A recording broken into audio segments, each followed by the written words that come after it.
Hi student, GIT का online class में आप लोग का स्वागत है। और आज के क्लास में जानने वाले हैं अकाउंटिंग टर्म्स के बारे में। तो चलिए हम लोग एक एक करके स्टेप बाय स्टेप सीखते हैं, समझते हैं और जानते हैं। ए, शांत रहो बाबू तुम लोग।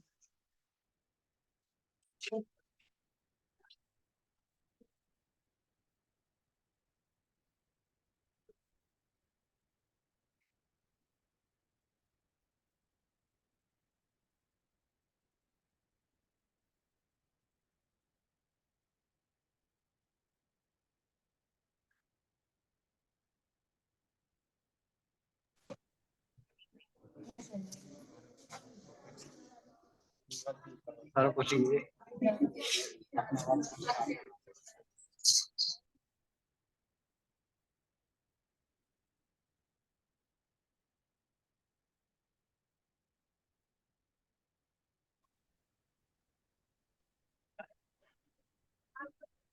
चलिए ध्यान दीजिएगा। ए, शांत रहो। और देखिए आज हम लोग सबसे पहले समझने वाले हैं ड्राइंग के बारे में। इसके बारे में जी, ड्राइंग के बारे में। यहाँ पे इस ड्राइंग का मतलब होता है आहरण। क्या होता है? आहरण। ध्यान से सुनना समझना। यहाँ पे जो ड्राइंग शब्द जो है अकाउंटिंग में, इसका मतलब होता है आहरण। अब इसको थोड़ा समझना। मैंने आपको पढ़ाया था, जब बताया था कि यह जो हमारा बिजनेस है, ध्यान से सुनना। जो हमारा बिजनेस है, और बिजनेस को स्टार्ट कौन करता है? व्यापार का मालिक। और जब ये व्यापार को स्टार्ट करता है, तो व्यापार को स्टार्ट करते समय जो धन लगाता है उसे क्या कहते हैं? कैपिटल कहते हैं। ये भी समझे हो आप लोग? चलिए, अब सपोज मान लो ये व्यापार का जो ऑनर है, उसने व्यापार को स्टार्ट करते समय 10 लाख रुपया लगाया था। समझना, कितना लगाया था? जी। अब क्या होता है, बोला जाता है और बताया जाता है कि जब यही मालिक, व्यापार का स्वामी, अगर उस बिजनेस से अपने निजी खर्च के लिए, अपने निजी, ठीक है, पर्सनल यूज के लिए अगर पैसा, मतलब कैश या कोई गुड्स निकाल रहा है, तो इस पैसे को और इस गुड्स को हम लोग रिकॉर्ड करते हैं ड्राइंग में। इसमें रिकॉर्ड करते हैं ड्राइंग में। मतलब ड्राइंग का मतलब आहरण। अब बोला गया जब व्यापार का स्वामी व्यापार से पैसा चाहे कोई गुड्स निकालता हो, और वो कैश जो निकाल रहा हो व्यापार में खर्चा नहीं करता है, जो गुड्स निकाल रहा हो व्यापार से लेकर डील नहीं करता है, वह अपना पर्सनल यूज के लिए इस्तेमाल कर रहा है। मतलब पर्सनल यूज में हो सकता है आप उनके साथ जितने लोग जुड़े हुए हो, वह व्यापार से रिलेटेड नहीं है, ठीक है, उसके फैमिली के कोई मेंबर हो सकते हैं, या अदर कोई रिलेटिव हो सकते हैं, ठीक है, कोई फ्रेंड हो सकते हैं। जैसे मान लो हमने कैश निकाला 1,000 रुपया और पापा के लिए शर्ट खरीद लिया, तो व्यापार से रिलेटेड कोई अकाउंटिंग नहीं कर रहे हो, वो व्यापार से रिलेटेड खर्चा नहीं कर रहे हैं, वो निजी खर्चा है, पर्सनल यूज। ठीक है, मतलब उस व्यापार से रिलेटेड वो एक्टिविटी ना हो जो कैश निकाल रहे हैं, जो गुड्स निकाल रहे हैं वो व्यापार के लिए हम डील नहीं कर रहे हैं। तो ऐसे वस्तु को और ऐसे कैश अमाउंट को हमेशा ड्राइंग के साथ लिखते हैं। किसके साथ लिखते हैं? ड्राइंग के साथ। आपको सर लिखते क्यों, क्या रीजन है? मतलब व्यापार का मालिक ही व्यापार को स्टार्ट किया है। अब चाहे वो पैसा निकाल के अपने लिए गाड़ी खरीदे, चाहे पापा के लिए बिल्डिंग बनवाए, चाहे उनके लिए 4 व्हीलर खरीदे, हम लिखेंगे क्यों? लिखना पड़ेगा। अकाउंटिंग कहता है व्यापार का मालिक और व्यापार दोनों अलग अलग एंटिटी है। ध्यान से सुनना। व्यापार का मालिक और व्यापार हमारा जो है वो दोनों अलग अलग एंटिटी है। दोनों अलग अलग एंटिटी का मतलब दोनों का अलग अलग अस्तित्व है। व्यापार का एक अलग अस्तित्व है और व्यापार के मालिक का एक अलग अस्तित्व है, और दोनों को हमेशा अलग अलग मानकर ये अकाउंटिंग करते हैं। दोनों को सेम मान के अकाउंटिंग नहीं करते, क्योंकि अकाउंटिंग किसके लिए किया जाता है? व्यापार के मालिक के लिए नहीं किया जाता है, बिजनेस के लिए किया जाता है। ठीक है, तो इसीलिए जब व्यापार के ओनर से रिलेटेड कोई एक्टिविटी हो, ठीक है, अगर पर्सनल यूज हो तो वहां पे हमेशा ड्राइंग लिखेंगे, जिससे पता चलेगा कि व्यापार के मालिक द्वारा निजी खर्च के लिए पैसा निकाला गया, या व्यापार के स्वामी द्वारा जो गुड्स निकाला गया है निजी खर्च के लिए निकाला गया है, मतलब निजी उपयोग के लिए निकाला गया। ठीक है, तो इसीलिए ड्राइंग लिखना जरूरी होता है। आपको तो क्यों लिखना जरूरी होता है? क्योंकि कितना कैपिटल लगाया है और कितना निजी खर्च के लिए निकाल लिया है, इसको एडजस्ट भी करना होता है। तो फाइनेंशियल ईयर के लास्ट, मतलब वो व्यापार का मालिक कहेगा हम आपको स्टार्ट किए थे 10 लाख से, मुझे 10 लाख दिखना चाहिए। ठीक है, लेकिन पता चला आप धीरे धीरे धीरे 2 लाख रुपए अपने निजी खर्च में निकाल लिए, अतः को हम 10 लाख लगाए थे और 2 लाख उसी में से लगा निकाल लिए और निजी खर्च के लिए इस्तेमाल कर लिया। व्यापार से रिलेटेड कुछ खरीदा नहीं आपने, व्यापार में खरीदने के मतलब बेचने के उद्देश्य से कुछ नहीं खरीदा, व्यापार को चलाने के उद्देश्य से कोई पैसा खर्चा नहीं किया और अपने पर्सनल यूज के लिए खर्चा कर दिया। तो अगर ड्राइंग में नहीं लिखेंगे ना तो आगे चल के हम फ्यूचर में चेक ही नहीं कर पाएंगे, आइडेंटिफाई नहीं कर पाएंगे कि कैपिटल 10 लाख लगा था, इतनी कमी आई तो आई कहां। ठीक है, वही लिखे रहेंगे कि व्यापार का मालिक जो लगाया था 10 लाख लगाया था और व्यापार का मालिक ही पर्सनल यूज के लिए 1 लाख रुपए निकाल लिया था, तो कैपिटल हमारा कितना दिखना चाहिए? 9 लाख रुपए दिखना चाहिए। तब हम प्रॉफिट देखेंगे कितना प्रॉफिट हुआ है तो कैपिटल बढ़ जाएगा, या कितना लॉस हुआ है कैपिटल बढ़ जाएगा। ठीक है, ये तो होता है। अब आप बताओ, हम व्यापार कर रहे हैं, तो व्यापार कर रहे हैं तो ऐसा तो है नहीं कि पैसे की मुझे जरूरत पड़ेगी तो फिर से ये व्यापार छोड़ के कहीं नौकरी करने जाएंगे, हम व्यापार से पैसा लगाएंगे। लेकिन अकाउंटिंग कंसल्ट कहता है क्या कि बाबू व्यापार तो लगाओ, मैं मना नहीं कर रहा हूँ, लेकिन उसको सिस्टमेटिक तरीके से लिख दो कि हमारा निजी खर्चा इतना हुआ है, जिससे यह आइडेंटिफाई कर सकोगे कि हमारा नुकसान में गए हैं कि फायदे में गए। लेकिन पता चला कमाई तो ज्यादा हुआ था लेकिन निजी खर्चे में ज्यादा इस्तेमाल कर लिए थे, तो कैसे वेरीफाई कर पाओगे?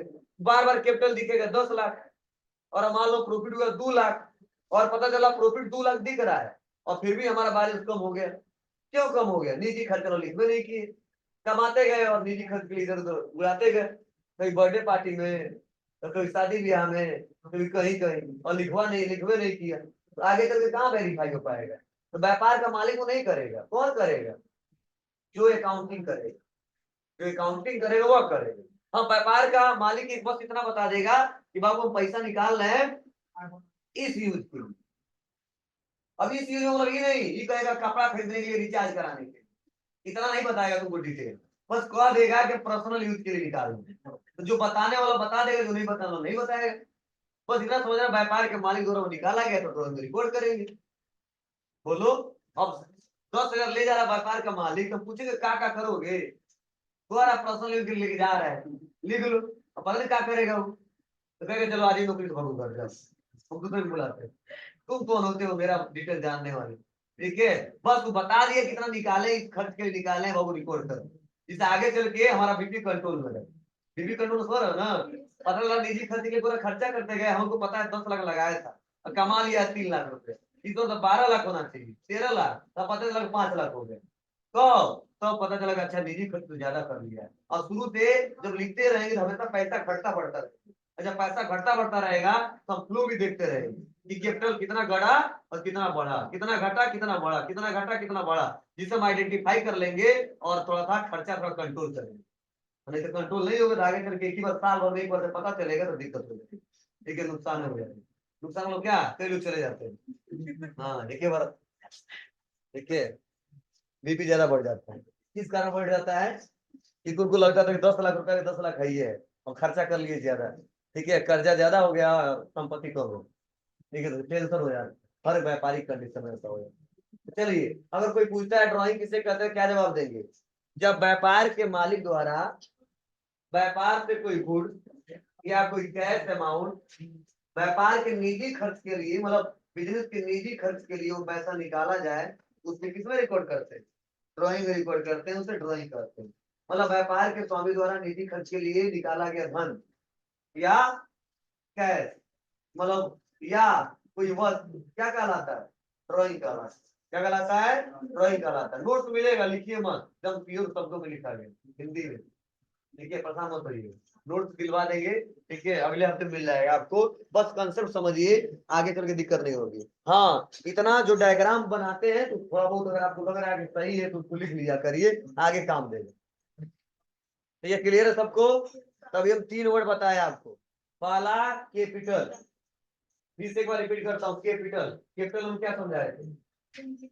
व्यापार को स्टार्ट करने के लिए जो धन वस्तु व्यापार में लगाया जाता है वो क्या कहलाता है? कैपिटल कहलाता है। दूसरा हम समझाए थे लायबिलिटी। लायबिलिटी किसे कहते हैं? वह पैसा जो अदर बिजनेसमैन या किसी पर्सन को पे करना हो हमारे व्यापार के लिए क्या कहलाता है? लायबिलिटी कहलाता है। ड्राइंग व्यापार के स्वामी द्वारा निजी खर्च के लिए निकाला गया धन या वस्तु हमारे व्यापार के लिए क्या कहलाता है? ड्राइंग कहलाता है। सिंपल है। ठीक है, चलिए आगे बढ़ते हैं और नए नए वर्ड के बारे में जानते हैं जो काउंटिंग करते समय बार बार आते हैं।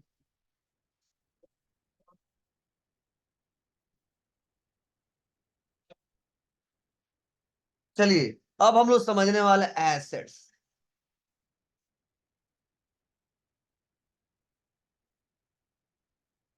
क्या समझने वाले हैं? एसेट्स। तो ध्यान से सुनना, एसेट्स मतलब होता है संपत्ति। आपको पहले से पता है, और नहीं पता हो तो सेट कर ले माइंड में। कभी भी कोई कहता है एसेट्स कितने का है, एसेट्स कितने का है, तो समझ जाना वो पूछ रहा है आपसे संपत्ति आपके कितने का। ठीक है, मतलब एसेट्स मतलब होता है संपत्ति।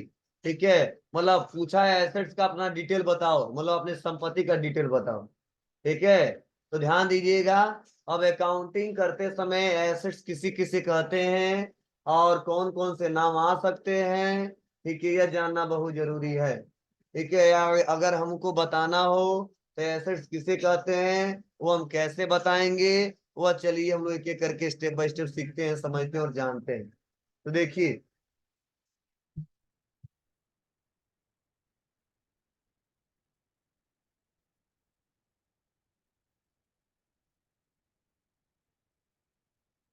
समझिए, जैसे एक बिजनेस को स्टार्ट तो हमने कर दिया, क्या कर दिया?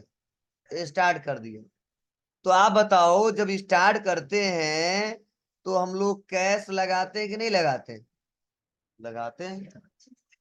या अदर कोई वस्तु लगाते हैं कि नहीं लगाते हैं? लगाते हैं। जैसे बिल्डिंग हो गया, क्या हो गया, जैसे फर्नीचर हो गया। जैसे अगर मान लो मेरा व्यापार हो तो क्या हो सकता है? कंप्यूटर हो गया। उसके बाद से क्या हो सकता है? प्रोजेक्टर हो गया, आईटीसी, बहुत सारा आ सकता है। मतलब बताया जाता है कि वह सभी वस्तुएं जो व्यापार को चलाने में मदद करती है, व्यापार को चलाने में मदद करती है, अस्थाई या अस्थाई रूप से, अस्थाई या अस्थाई रूप से, वह सभी वस्तुएं हमारे व्यापार के लिए क्या कहलाती हैं? एसेट्स। क्या? एसेट्स। मतलब बिना एसेट्स का हम लोग व्यापार को चला ही नहीं पाएंगे। बिना एसेट्स का हम व्यापार को चला ही नहीं पाएंगे। मतलब वो सभी वस्तुएं जो व्यापार को चलाने में हेल्प करती है, अस्थाई या अस्थाई रूप। ठीक है, वह सब हमारा क्या कहलाता है? एसेट कहलाता है। या एक शब्द में बताना है तो बता सकते हो, जिसका बेनिफिट हमको फ्यूचर में लेना हो। क्या है? जिसका बेनिफिट हमको फ्यूचर में लेना हो उसे हम एसेट कहते हैं। या वह सभी वस्तुएं जिसका इस्तेमाल करके फ्यूचर में मनी जनरेट किया जा सके। क्या किया सके? मनी जनरेट किया सके, मनी अर्न किया जा सके, वो हमारे व्यापार के लिए क्या कहलाता है? एसेट कहलाता है। अब जो आपको समझ में आए, पहला, वह सभी वस्तुएं जो व्यापार को अस्थाई अस्थाई रूप से चलाने में मदद करती है, वो हमारे व्यापार के लिए एसेट कहलाता है। दूसरा, जिसका बेनिफिट हमको फ्यूचर में लेना हो, वो हमारे व्यापार के लिए एसेट कहलाता है। तीसरा, वो सभी वस्तुएं जिसका उपयोग करके फ्यूचर में उसका कोई वैल्यू जनरेट किया जा सके, मनी अर्न किया जा सके, वो भी हमारे व्यापार के लिए क्या कहलाता है, एसेट कहलाता है। ठीक है, लेकिन वैसे आप पहचानोगे कैसे कि मेरे व्यापार के लिए एसेट है कि नहीं? तो यही पे एक बात हम क्लियर कर देते हैं। जिस गुड्स पे हम डील करते हैं, ध्यान से सुनना, जिस गुड्स पे हम डील करते हैं वह हमारे व्यापार के लिए एसेट तो नहीं कहलाता। क्या समझे? जिस वस्तु पे हम डील करते हैं वह हमारे व्यापार के लिए एसेट तो नहीं कहलाता है, वह मेरे व्यापार के लिए गुड्स कहलाता है। वो हमारे व्यापार के लिए क्या कहलाता है, गुड्स कहलाता है। मतलब अब हम मान लो रिमोट बेचते हैं, हम रिमोट बेचते हैं, तो रिमोट हमारे लिए एसेट नहीं है, रिमोट हमारे व्यापार के लिए गुड्स है। इस गुड्स पे हम डील करते हैं, और बोला जाता है व्यापारी जिस वस्तु का व्यापार करता है वही उसके लिए गुड्स कहलाता है। ठीक है, तो हम डील कर रहे हैं, और इस पे डील कर रहे हैं, हमारे व्यापार के लिए क्या है, गुड्स है, ना कि एसेट है। लेकिन यही हम क्या किए हैं, हम इस्तेमाल कर रहे हैं इस संस्था के तौर पे कि हमारे व्यापार के लिए एसेट। क्यों? क्योंकि हम इसका मदद ले रहे हैं, इस्तेमाल कर रहे हैं, किसके लिए, व्यापार को चलाने के लिए। क्या इसका काम है, प्रोजेक्टर को ऑन करना और ऑफ करना, इसके अलावा दूसरा कोई काम ही नहीं। फिर भी ये हमारे व्यापार को चलाने में मदद कर रहा है कि नहीं कर रहा है, अस्थायी और अस्थायी रूप से। यही रिमोट नहीं रहता कि प्रोजेक्टर को दिखाई नहीं देता, बार बार जाके क्या करते, प्रोजेक्टर से बटन दबाते, ऑन करते ऑफ करते। लेकिन यही रिमोट है तो यही सब लोग कंट्रोल कर ले जा रहे हैं। मतलब ये हमारे व्यापार के लिए क्या है, एसेट है। मान लो ये मार्कर हो गया, अगर मेरा कोई बुक डिपो है, इस मार्कर को हम बेच रहे हैं, ये मार्कर हमारे लिए एसेट नहीं कहला है, ये मेरे लिए गुड्स कहला है। लेकिन यही मार्कर हम इस्तेमाल कर रहे हैं, पढ़ाते हैं, लिखते हैं, ये मेरे व्यापार के लिए एसेट कहला है। हाँ, ये अस्थायी रूप से मदद नहीं करता है और अस्थायी रूप से मदद करता है। दोनों बातें आपको ना, अब क्या होता है ये भी समझाऊंगा, अस्थायी और अस्थायी। तो क्लियर है? अब आप बताओ मेरे व्यापार के लिए मदद क्या क्या करता है। प्रोजेक्टर मेरे व्यापार को चलाने में मदद करता है, फर्नीचर जिस पे बैठे हो हमारे व्यापार को चलाने में मदद करता है, व्हाइट बोर्ड हमारे व्यापार को चलाने में मदद करता है, ये पीसी हमारे व्यापार को चलाने में मदद करता है, फैन हो गया, लाइट हो गया, ये बिल्डिंग हो गया। ठीक है, ये क्या है, यह हमारे व्यापार के लिए एसेट्स है, संपत्ति है। क्या हम इस पे डील करते हैं क्या? नहीं। क्या हम इसको बेचते हैं क्या? नहीं, हम सर्विस बेचते हैं। क्या हम सर्विस केवल बेचे और यह सब सामग्री न रहे, ये सब वस्तु न रहे, तो क्या हमारे यहाँ सर्विस लेने आओगे क्या? नहीं आओगे। मैं व्हाइट बोर्ड भी नहीं रखा हूँ, मैं प्रोजेक्टर भी नहीं रखा हूँ, मैं पीसी भी नहीं रखा हूँ, मैं बेंच भी नहीं रखा हूँ। ठीक है, तो पहले के जैसा नहीं हम बोरा बैठ के पढ़ लेंगे। ठीक है, हम घर में सब जमीन मिले बोरा लेके आते थे, अब बोरा का झोला लेके आते थे, चलिए बैठ जाइए। तुम ले गए हो? नहीं? अरे यार, वहाँ हम 40 साल के हो गए क्या? चलो, तुम अमीर ज्यादा हो इसीलिए ना दे रहे हो। ठीक है, हम तो बाबू, ठीक है, बोरा का झोला, और उसी में झोला में बोरा, ठीक है, चले जाते थे, अब बिछा के बैठ जाइए। ठीक है, हम 4-5 तक तो बोरवे बैठ के पड़े हैं। ठीक है, और अक्सर अब तो गाँव में भी, अब चाहे एलकेजी में पढ़े हैं, चाहे यूकेजी में पढ़े हैं, चाहे किसी क्लास में पढ़े, सभी लड़के बेंच पे बैठ रहे हैं। लेकिन आज से, ठीक है, 8-9 साल पहले, ठीक है, 5 तक 4 तक सब बोरे बैठ के पढ़ते थे। फिर अब किसी स्कूल में, जिस स्कूल हम भी पढ़े हैं, अभी हाई स्कूल तक ही है, बहुत पुराना हो गया है, फिर भी अब देखते हैं छोटे लड़के भी जाते थे बेंच पे बैठते हैं। पूरा वाला सिस्टम खत्म हो गया, अब खत्म हो गया। ठीक है, 5-6 साल से, लेकिन उस समय भी था। ठीक है, लगभग 10 तक था, 10, 11, 12 तक। हम 13 में हाई स्कूल पास किए थे, 2013 में, ग्रेजुएशन 18 पास किए थे। ठीक है, ध्यान दीजिए। तो मतलब क्या है, तो पढ़े हैं, कुछ लोग पढ़े होंगे, कुछ लोग नहीं पढ़े होंगे, अलग बात है। चलिए, तो ये पॉइंट हमारा आपको, मतलब ये व्यापार को चलाने में मदद कर रहा है कि नहीं कर रहा है। चलिए, मैं एक फोन का दुकान करना चाहता हूँ, तो आप बताओ, फोन पे डील करूंगा, मेरे लिए गुड्स कॉल आएगा। लेकिन क्या वो फोन वैसे बिक जाएगा क्या?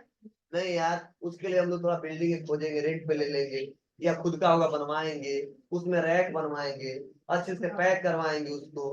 ठीक है, लाइट की सुविधा लाएंगे, फैन लगवाएंगे, चेयर रखेंगे, कई सारे सुविधा लगाएंगे।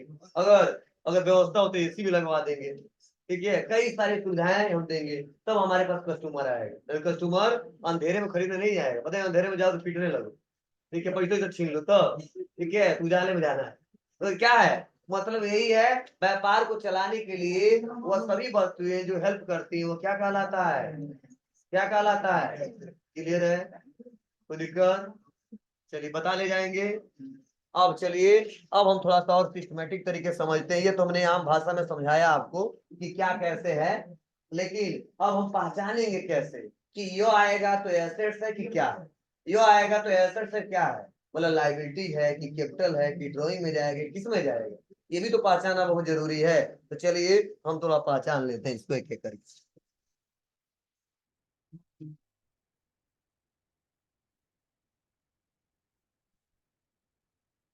तो देखिए, ध्यान दीजिएगा, एक बिजनेस,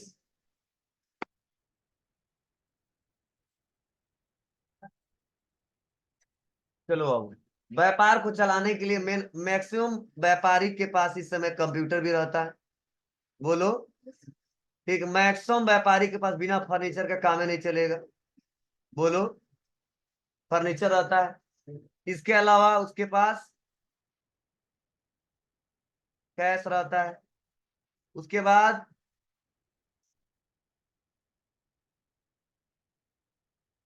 बैंक बैलेंस रहता है, ये तो रहता ही रहता है ना। कंप्यूटर हो गया, फर्नीचर, मान लो कंप्यूटर नहीं है कोई बात नहीं, हर व्यापारी में नहीं रहता है, फर्नीचर तो हर जगह मिलेगा, ठीक, कैश तो हर जगह मिलेगा, ठीक है, बैंक तो हर जगह मिलेगा, बिल्डिंग तो हर जगह चाहिए, बिना बिल्डिंग का होने वाला ही नहीं है, बोलो, यह मेन जरूरी है। हर एक व्यापार में अलग अलग एसेट्स लगेंगे, ठीक है। अब समझने की कोशिश करना, इन सब के अलावा और हम कैसे पहचानेंगे कि एसेट्स किसे कहते हैं। ये तो कॉमन है, मैक्सिमम लोग से पूछो तो यही बताएंगे, सभी लोग बताएंगे जो पढ़ा है, ठीक है, और जो पढ़ाता है मैक्सिमम ये सबके जुबान पर रटा रहता है, ठीक है। तो इससे भी काम नहीं चलने वाला, और भी कुछ पॉइंट हमको जानना जरूरी है। तो मैंने एक शब्द बताया आप कि जिसका बेनिफिट हमको फ्यूचर में लेना हो, बेनिफिट क्या लेना है, फ्यूचर में लेना हो, वही हमारे व्यापार के लिए क्या कहलाता है, एसेट्स कहलाता है। तो आप बताओ मुझे, इस बिल्डिंग का बेनिफिट हम फ्यूचर में लेंगे कि नहीं लेंगे। आज बिल्डिंग बनवा लिए, तो क्या आज के बाद हम कभी इसका इस्तेमाल नहीं करेंगे, क्यों, जब तक व्यापार रहेगा तब तक करेंगे, कोई दिक्कत। चलिए, चलिए कंप्यूटर, अगर मान लो कंप्यूटर हमारे यहाँ जरूरी है, क्या आज कंप्यूटर का इस्तेमाल कर रहा हूँ कल नहीं करूंगा, करूंगा, बहुत होगा तो खराब होगा, मेंटेनेंस के खर्च लगेंगे, बोलो, बिल्डिंग है बहुत पुराना हो गया, लग रहा है कि हाँ पुराने जमाना का, तो बहुत करेंगे तो पेंटिंग वेंटिंग करवा देंगे, फिर से नया हो जाएगा, लगेगा इसी साल बनवाए हैं, मेंटेनेंस का खर्च लगेगा, बोलो। फर्नीचर है, मान लो कोई कील उल निकल गया है, थोड़ा बहुत हिल उल रहा है, तो कारपेंटर को बुलवाएंगे बनवा लेंगे, यही तो होगा, कि खत्म हो जाएगा एक ही दिन के बाद, नहीं, पता नहीं कितने लड़के पढ़ते हैं और चले भी जाते हैं। मतलब क्या है, आप बताइए, इसमें से कोई ऐसा आपको वस्तु दिख रहा है, कोई अमाउंट दिख रहा है जिसका हम फ्यूचर में बेनिफिट न ले, लेते ही लेते हैं, और इसीलिए कामन इसको हमेशा लोग मानते हैं, कामन हमेशा क्या मानते हैं। अब बताओ, क्या बिना कैश का व्यापार चला पाएंगे क्या, कैश थोड़ा बहुत होना चाहिए, बैंक बैलेंस थोड़ा बहुत होना चाहिए, हाँ कुछ टाइम के लिए नहीं है चलेगा, लेकिन फिर से आ जाएगा कि नहीं आ जाएगा, आ जाएगा, क्योंकि उसी लिए हम व्यापारी किए हैं, मतलब एक कामन है। अब इन सब के अलावा अगर दूसरा कोई शब्द आ जाता तो पहचानोगे कैसे, चलो मैं एक एग्जांपल देता हूं आप, सपोज मान लो मुझे सैलरी पे करना, क्या करना है, सैलरी पे करना है, वो सैलरी पे कब करना है, तो सपोज 10 तारीख को पे करना है, 10 कब, 10 जनवरी, ध्यान से सुनना समझना। अब आप बताओ कि यहाँ पे 10 जनवरी को हमको सैलरी पे करना है, तो मैंने एक बात बताया था कि अगर हम 10 जनवरी को ये सैलरी पे करते हैं तो क्या होगा, और सैलरी पे नहीं करते हैं तो क्या होगा, बताया था कि जैसे हम सैलरी पे कर देंगे, हम बता देंगे इतने का खर्चा कर दिए, समझे, और अभी सैलरी पे नहीं की, अभी ड्यू डेट आ चुका है लेकिन पेंडिंग में है बैलेंस, तो हम बताया तो वो क्या कहलाता है, लाइबिलिटीज कहलाता है, याद है आपको ना। वैसे ही जो सैलरी मिस्टर यस्के को देना था, इस बार मिस्टर यस्के ने क्या किया है, अप्रैल का, सपोज मान लो अप्रैल का, ठीक है, इनको लेना था 10,000, कितना लेना था, 10,000 लेना था, और इन्होंने क्या किया है, मई में अपने मालिक से 20,000 ले लिए। कितना ले लिए, 20,000। अब बताओ क्या होगा, लेना था कितना, 10,000, ले लिए कितना, 20,000। तो आप बताओ, जिसने दिया है, मान लो GIT, इसने दिया है, ठीक है, इसने दिया कितना, 20,000, और इसने लिया कितना, 20,000। लेकिन अब यह क्या करेंगे, यह क्या करेंगे और यह क्या करेंगे। तो GIT पर्पज से अगर सोचो, तो GIT वाले क्या करेंगे, ये कहेंगे जो 10,000 है ना, वह तो सैलरी में एडजस्ट होगा, और उसके बाद जो 10,000 और बच रहा है ना, वह क्या होगा, वह एडवांस में लिखेंगे। क्या लिखेंगे, एडवांस में, किसके नाम से, ASK के नाम से। अब बताओ, यही तो होगा, इसमें किसी कोई दिक्कत, मतलब 10,000 देना था मई में, हम मई में 20,000 दे दी, तो हम क्या बोलेंगे, 10,000 एडवांस दिए। कितना दिए, 10,000 एडवांस दिए। अब आप बताओ मुझे, ये 10,000 जो हमने एडवांस दिया है, समझने की कोशिश करना, ये जो 10,000 एडवांस दिया है, मेरे व्यापार के लिए लाइबिलिटीज कहलाएगा, या कैपिटल कहलाएगा, या एक्सपेंस कहलाएगा, या एसेट्स कहलाएगा, या ड्राइंग कहलाएगा, क्या कहलाएगा, जितना पढ़ाए हम, क्या कहलाएगा, बोलिए जल्दी से, एसेट। चलिए, क्यों एसेट कहलाएगा, बोलिए, एसेट क्यों कहलाएगा, ये मुझे रीजन सुनना है। एसेट कहलाएगा, ठीक है, बहुत अच्छा, क्यों कहलाएगा ये हमको बता दीजिए। अच्छा, व्यापार में जो खर्चा हो जाता है एसेट हो जाता है, खर्चा हो गया तो किसे एसेट हो जाएगा, खर्चा करेगा तो और तो ठीक, और दूसरा कोई लोन लाएंगे, अच्छा, हम एडवांस पैसा दे, हमारे लिए लोन हो जाएगा, क्या हो बताइए, बताओ हाँ?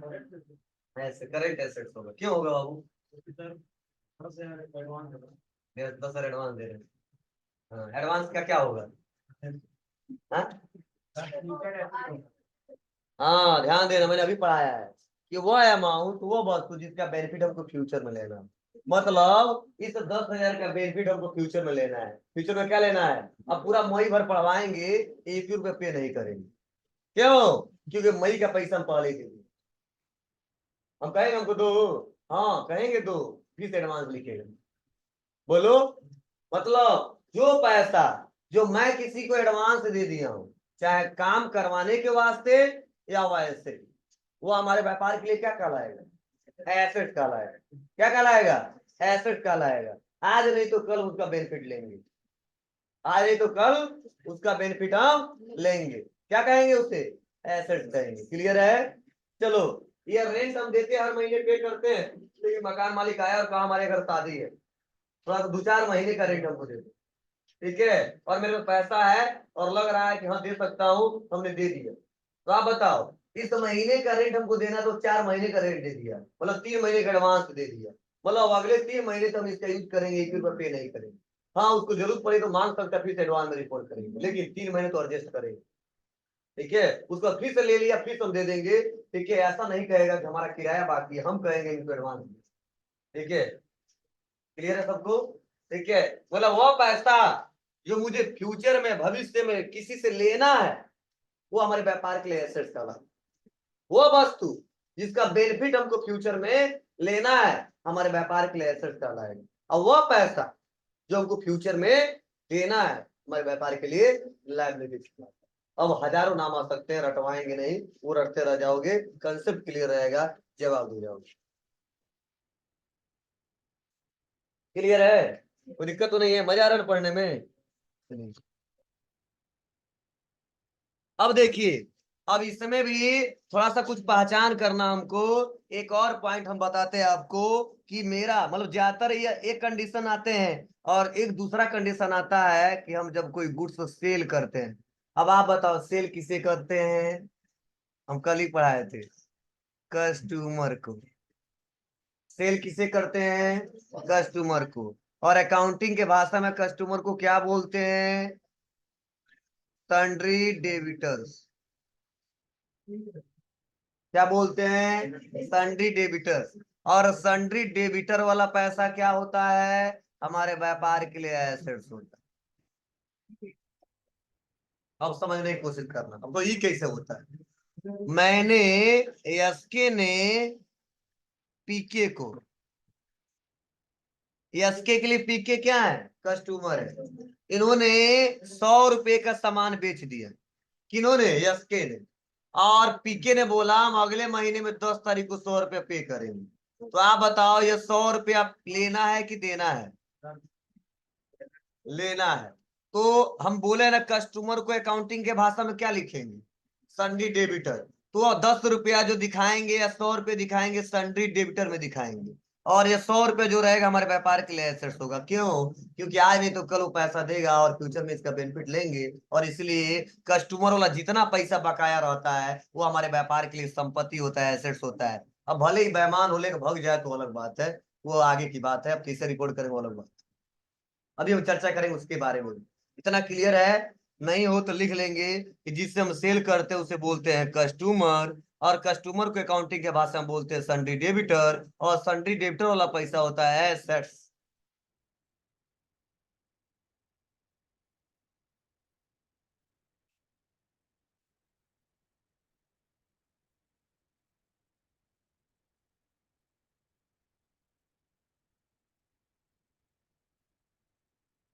क्लियर है? जल्दी से समझ में आया?